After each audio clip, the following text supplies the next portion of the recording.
From WFAA, live from Victory Park, this is the Walk to End Alzheimer's.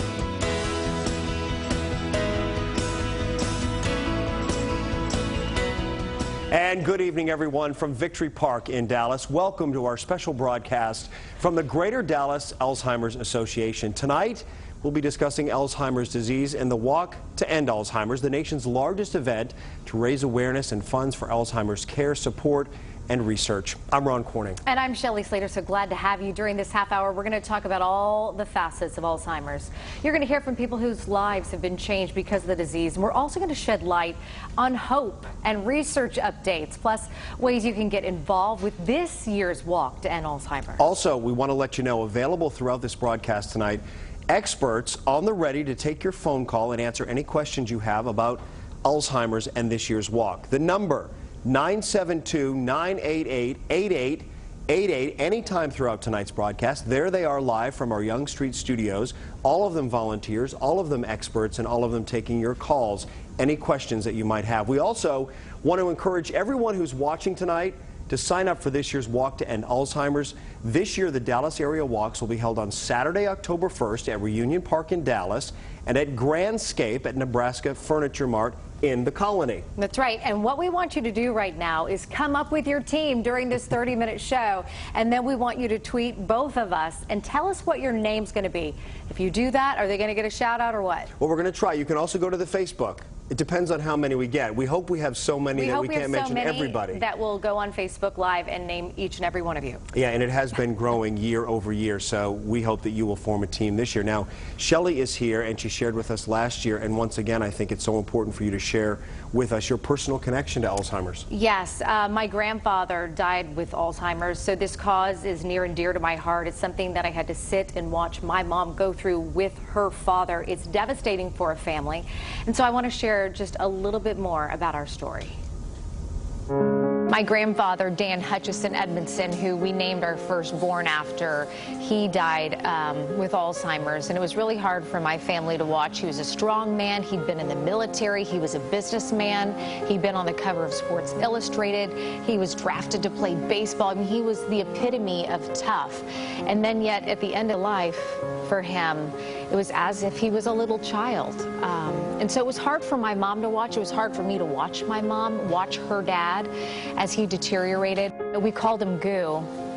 I know that if Goo knew what we knew watching him, he wouldn't have liked that. So the only blessing in the whole thing is that he was oblivious to what was happening. My mom would walk in, of course, many days, same with me, where, you know, hey, Goo, here we are, your daughter.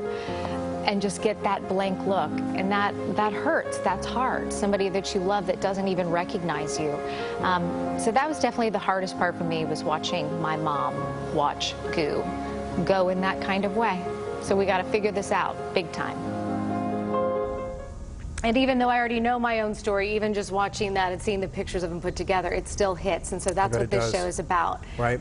Goo and Mumu, what an amazing love story they had, and seeing him go like that was tough. And it's a story that so many can relate to in various ways. It's a disease that Shelley's family has experienced. Many of you there as well have. In fact, more than 5.4 million Americans are living with Alzheimer's. 1 in 9 people over the age of 65 has the disease. It is also the 6th leading cause of death in the United States, and the only cause of death among the top 10 in America that cannot be prevented, cured, or even slowed. That is really the gravity of what we're talking about. Absolutely. Here's another one. Did you know that 10 million American women either have Alzheimer's or are caring for somebody who does have it? So approximately 2/3 of caregivers are women. Many of them are rating the emotional stress of this caregiving as high or very high. Local radio personality Anna Deharo is an advocate for caregivers because she was one. 1029 now. Traffic. A pretty serious accident in Fort Worth that has shut down northbound 35W between 287 and Decatur. I'm Anna Deharo, and I'm the Public Affairs Director for iHeartMedia Dallas-Fort Worth. I also do afternoon drive traffic on 1029 now. Stalled vehicle in Dallas, northbound 35 at Colorado Boulevard, off to the left shoulder. I'm Anna with your 1029 Now traffic. Today I want to talk about my mom and how the Alzheimer's Association helped me. She never met a stranger, and she was the memory keeper in our family. And then she was struck by Alzheimer's. By looking at these photos, you can tell that I look a lot like my mom. I hear it all the time. What people need to realize about Alzheimer's is that it's hardest on the caregivers. You feel guilty a lot of times, and you're tired, and you're worried about your job, and you're worried, are you giving the best care possible to your parent? That's why I relied so heavily on the Alzheimer's Helpline. Alzheimer's Association, how can I help you? To know that they were there, to know that they were going to tell me that everything I was feeling was perfectly normal, and also to tell me, you know what, it's okay to take a break. On Saturday, October 1st in downtown Dallas, it's the Walk to End Alzheimer's, benefiting the Alzheimer's Association. And I know that I'm going to be there front and center. It's all about finding a cure so that I won't have to go through what my mother went through, so that no one has to go through what my mom went through. It's about finding a cure. That's why it's called a Walk to End Alzheimer's. And as Anna Deharo's story points out, this is as much about the caregivers as it is about those who are suffering from the disease, because they need help, they need resources, and we have them available for you to answer questions and to send you in the right direction. We want to give you that number again. It is 972-988-8888. We have experts standing by at a phone bank at our Young Street studios. They are there throughout this broadcast and afterward to continue to answer your questions. Perhaps you're familiar with some of the symptoms: memory loss, confusion, mood swings, all symptomatic of Alzheimer's. In fact, we've compiled a list of the 10 warning signs of Alzheimer's disease. Memory loss that disrupts daily life. Let's take you through them here one by one. Challenges in planning or solving problems. Difficulty completing familiar tasks. Confusion with time or place. Trouble understanding visual images and spatial relationships. New problems with words or speaking or writing, misplacing things and losing the ability to retrace your steps, decreased or poor judgment, withdrawal from work or social activities, changes in mood and personalities. And Susan Rogers is joining me now. She's a community liaison for certified elder law attorney John McNair. And Susan, we want to give people here some context and some perspective, because any one of us over, let's say, the age of 40 might be able to sit here and say we've experienced one or maybe two of any one of those conditions at some point. What is the tipping point? How do you quantify, running down that list, or qualify when you might be symptomatic of Alzheimer's? Well, anytime you are experiencing some of the symptoms that you just mentioned, you want to be sure that you get checked out by a physician. There's actually more than 50 different conditions that can mimic the signs and symptoms of Alzheimer's disease. And so you want to be sure you've talked with your doctor, you can rule out Alzheimer's, and most likely you're going to find that perhaps you have a B12 deficiency, maybe you have an interaction or a side effect from a medication, or maybe you simply have a urinary tract infection, all of which are treatable, preventable, and reversible. And is there a typical symptom among all of those symptoms we mentioned that might show up earlier than any of the others? No, not really. Because Alzheimer's disease, the symptoms are a cluster of symptoms. Each individual has a different set of symptoms that they experience. It could be memory loss, may be one of the first stories that you hear someone say, or it could be that they've misplaced something, but there isn't just one set or one typical pattern that everyone experiences. It was conventional wisdom maybe 10 years ago that this was generally a disease that affected the elderly, and we've learned that there is early onset Alzheimer's. Not to raise a red flag or a concern there, but what are some of the conditions or signs? What's the earliest age that's been documented where someone's been diagnosed with Alzheimer's? Well, we've had many people here within our community in their 50s who've been diagnosed with Alzheimer's or other dementia, but there have been others in their 40s and even down as early as in their 30s, mid-30s, who've been diagnosed with Alzheimer's disease. Is there a gender difference here? Are men or women more likely generally to get Alzheimer's, and do we know why?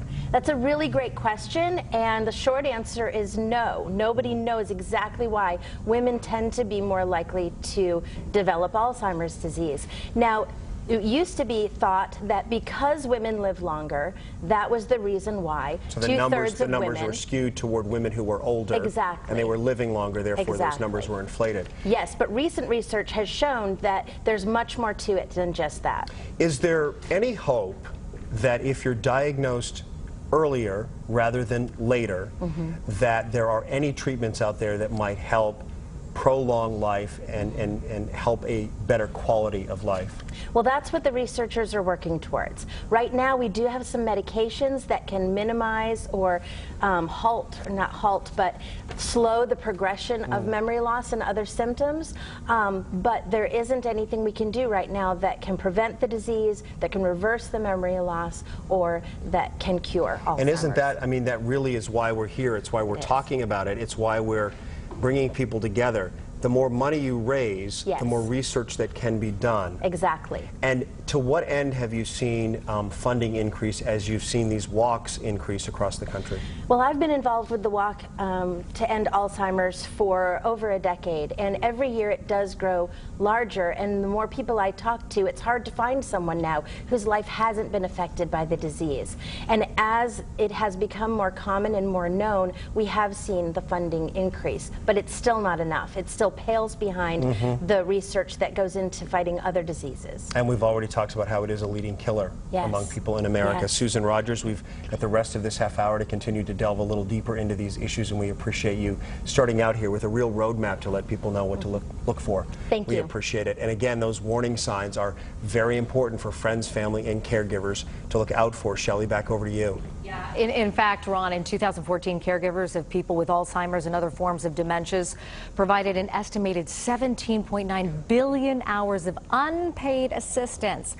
But the disease costs caregivers more than their time, as you can imagine. Nearly half of these caregivers, they take an additional job. They're working more hours. They go back to work, or they're postponing their retirement. But as we've pointed out here, and as we want you to know throughout the half hour, there is help available. The Alzheimer's Association has programs that can alleviate some of the burdens and stress that come in caregiving. You don't have to handle many of these issues alone. The Alzheimer's Association's 24-hour helpline is a great resource, providing information about programs, services, and a way to guide you through proper care along the way. And don't forget, you can call the Alzheimer's hotline right now. Yeah, right now, 972-988-8888. They're answering your questions. They want to assist you in getting any information you need. That is the whole point of this. Now, Dallas-based health and fitness guru Donna Richardson, she's truly one of those extraordinary personalities. She's a speaker, author, caregiver, and an advocate for Alzheimer's associations. Donna's using her fitness and faith-based platform to encourage the children of Alzheimer's patients to step up to the plate and do the right thing. Well, as a wellness expert for the last 25 years, I am a motivational speaker. I write, I host or co-host different TV shows promoting the gospel of good health, which is mind, body, and spirit. From 3 to 96!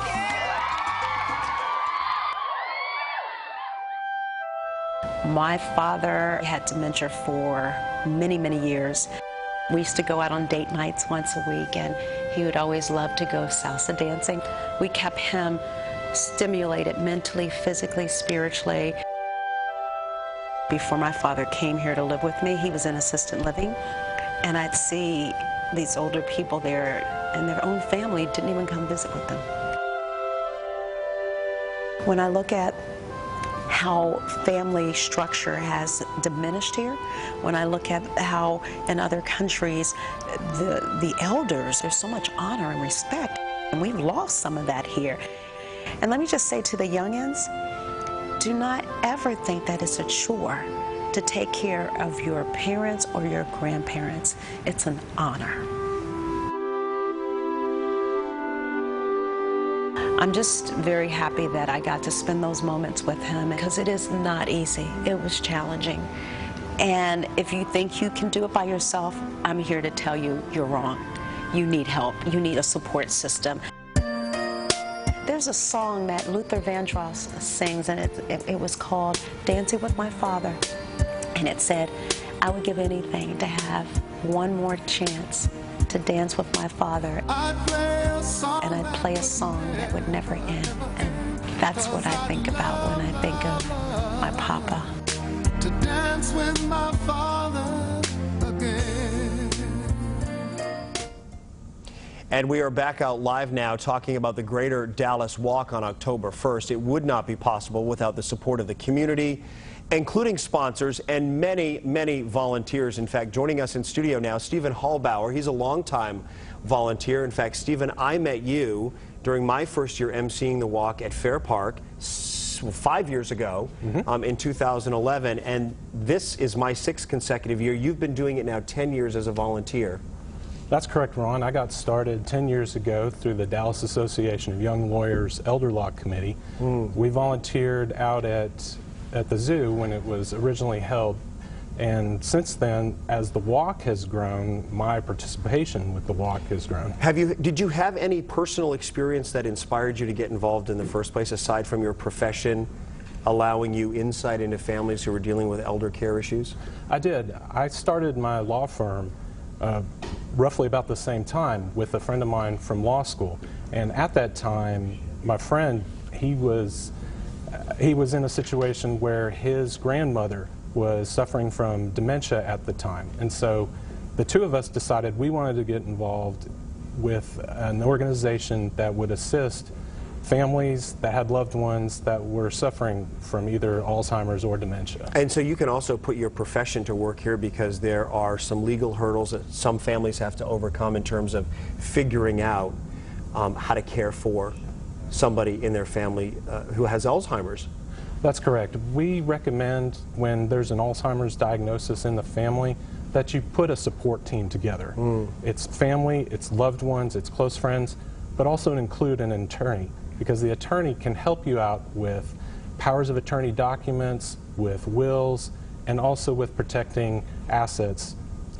Yeah, all very important as families navigate this, because it is so incredibly complicated. So thank you for your service going on 10 years, your volunteerism here, and the services you provide to families through your practice. We appreciate it, Stephen Hallbauer, and we want to make sure that Stephen's good work does not go unrecognized, Shelley. So many people who come to the walk are involved in so many different ways, not just with their professions, but personally as well.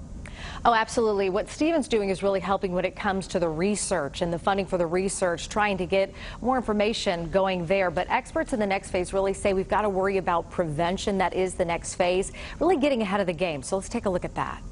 Hello, my name is Dr. Mary Castano. I'm Associate Professor of Neurology at UT Southwestern Medical Center. So researchers working at the National Institutes of Health, pharmaceutical companies, and researchers at universities like UT Southwestern, some of which have been funded by the Alzheimer's Association, have come together to develop some exciting tools for the early diagnosis and detection of Alzheimer's disease.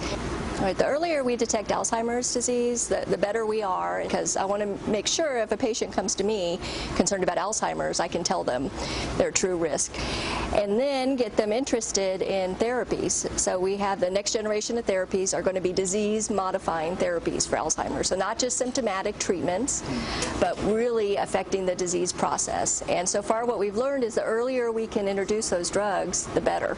So I want to encourage people to, come in early for diagnosis and consider participation in research trials with our disease-modifying therapies. Right now we're doing disease-modifying drug trials with medications that reduce amyloid. And again, amyloid is that protein that's increased in the brain when you have Alzheimer's disease. And we have specific antibodies that help your body get rid of amyloid. And then we have other drugs that help you reduce production of amyloid in the body. So now that we have both a way to detect Alzheimer's disease even before a person is symptomatic and disease-modifying therapies, we're right now in the next phase of Alzheimer's research, which is prevention. I don't think currently any of the drugs we're developing will cure Alzheimer's, but they could make a tremendous impact on the disease process. I think we have to wait for prevention and getting really ahead of the game to prevent Alzheimer's disease, and that's going to be the cure. All right, so this is a picture right now. This is our helpline manned by experts taking your questions about Alzheimer's disease. Please call. Among tonight's volunteers is Tanisha Tyler Carr. She's a care support specialist for the association. And Tanisha, I know you're getting hopefully a lot of calls tonight. So what are people wanting to know the most about right now? Well, people are really asking, you know, what are the signs? What are the warning signs? And do I have Alzheimer's? Does someone that I know have Alzheimer's? People are asking about what resources are available at the Alzheimer's Association. So what advice would you give somebody? They just found out either they have an issue, they're looking into it, maybe it's their mom or their dad. What is step one? Well, step one would be to definitely call the Alzheimer's Association, our 24-hour helpline at 1-800-272-3900. It is a national helpline with specialists that can answer any questions about disease, stages, resources in their local area, caregiver support groups, lots of resources that they'll need to get started, as well as forming a care plan moving forward. Okay, so that's a great step one, that 24/7 helpline. What other resources are really available for caregivers that maybe the public doesn't know about? Well, the local Dallas chapter has caregiver support groups that meet once a month. We also have lots of what we call Caregivers Day Out programs all over the city in the 34 counties that we cover. We also have information and referral lists for those 34 counties inside the Dallas and outside of the Dallas area, with resources from anything from in-home health services, medical resources, legal resources, as well as community resources. Okay, Tanisha, thank you so much. As you can see, she knows so much. Call that number, 972-988-8888. You can talk to Tanisha or someone just like her to get all the info you need right now. Okay, you may have heard national news. It was just last week. It was regarding the journal Nature publishing a paper on the Phase 1B clinical trial safety results for experimental Alzheimer drug. It's called Biogen. And overall, the clinical trial has had some pretty positive results. Secondary and exploratory outcomes suggest a pretty positive impact on amyloid accumulation in the brain and the memory and thinking abilities as well. The Alzheimer's Association does not speculate on if this drug is better than others. Of course, they want all these drugs to be successful. The Alzheimer's Association feels like the company really is taking the right steps to get a little bit more testing on this. And here in Dallas, some of the top clinicians are pooling their talents to study the nature of Alzheimer's disease from many vantage points. Experts say there's a renewed sense of hope among researchers right now and for those who suffer from the disease. Here's Dr. Heidi Rossetti of UT Southwestern Medical Center. I think there's lots of reason to be optimistic. I mean, one is, you know, we know so much more about Alzheimer's disease than we ever have before. We have a lot of knowledge about the topic, what causes it, and have made a lot of strides in that area.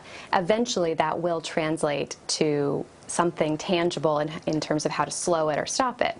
I'm confident in that. The other reason to be hopeful is, again, with the education component. I think people are so much more sophisticated these days and so much more involved in their own care and able to advocate for themselves with their doctor that we're more likely to detect the changes early, as we've been talking about, and therefore can follow the patients more closely. They get better care, better monitoring, and I think that all in all will lead to a kind of just better outcome for communities in general. Now, we want you to know the Walk to End Alzheimer's is the world's largest event to raise awareness and funds for Alzheimer's care, support, and research. It is held annually in more than 600 communities around the nation. It is an inspiring event calling on participants of all ages and abilities to reclaim the future for millions. And just about every business, it seems, has a connection to Alzheimer's, either through an employee, a client, a service provider. In fact, here's how one local company's connection has enhanced their corporate culture. My name's Chris McGuire. I'm CEO of SRS Real Estate Partners and Cypress Equities here in Dallas. And Alzheimer's is important to me and our company because a very close friend of ours was diagnosed with early onset Alzheimer's several years ago. It was a shock to all of us when someone 50 years old is diagnosed with the disease, so it makes it real. Alzheimer's is our #1 charity here at SRS in Cypress, and we've got 20 offices throughout the country. All of those offices have this as their top initiative, and we find the benefit at the corporate level. It's very fulfilling. When you have a cause that everybody can buy into, we're a company that's focused on helping retailers expand and building and buying shopping centers, and that's our corporate mission. But when you have a cause that's common, and to us, because Alzheimer is such a difficult, challenging disease, and it is within our organization, touching people. It's a terrible disease. We want to do whatever we can because there is no cure for Alzheimer's. You can't prevent it. You can't slow it down. And we need to change that. I encourage everyone here, obviously at our company, but watching and in the community to participate in the walk. It's the 6th leading cause of death in the country, and we need to make sure people are aware. We need to raise more money. So come out and join us in the walk, which will be next month here in Dallas. All right, so many business really understanding the impact that Alzheimer's has on the workforce, so it's really awesome to see companies like that getting involved, serving as an example for others. And allowing many of their employees to take the time they need in many cases to provide the care they need. And there is no cure, as we've said, to emphasize that point, for Alzheimer's. But there is hope. The association, the Alzheimer's Association, is the largest nonprofit fundraiser of research, and it is working tirelessly to find ways to eradicate the disease. But they need our support. Call the number on your screen to sign up your team to make a phone donation. Experts are also answering your questions about caregiving. And phones will be open for the next 30 minutes. So call now, and in the next 30 minutes, remember the 24-hour helpline, always available. That number, 1-800-272-3900. And we put out the call for those of you to let us know who your teams were. And boy, people have responded. I know, I love this. Tanisha, who we talked to, says Team Car, so go Team Car. Team Mary from Amber walking in honor of her grandmother's another one. What do you have over there? Well, we have Sherry Adamick Phillips. She says her dad, Frank Adamick, has the disease. Her grandmother, Elsie, passed away from it several years ago. Their team is back. Adamick. We also have Sonia Brown. It's their 5th year participating in the walk. They are Team Bowers. Wow, 5 years. I like this one, And Team Sosa. Mau. I love that we have too many. Samantha Miracle Age 1 team. We love that. That's coming from the Queen. We think you're the Queen for having a team. We like that. We can't wait for October 1st. Thank you for joining us, everyone. Take care.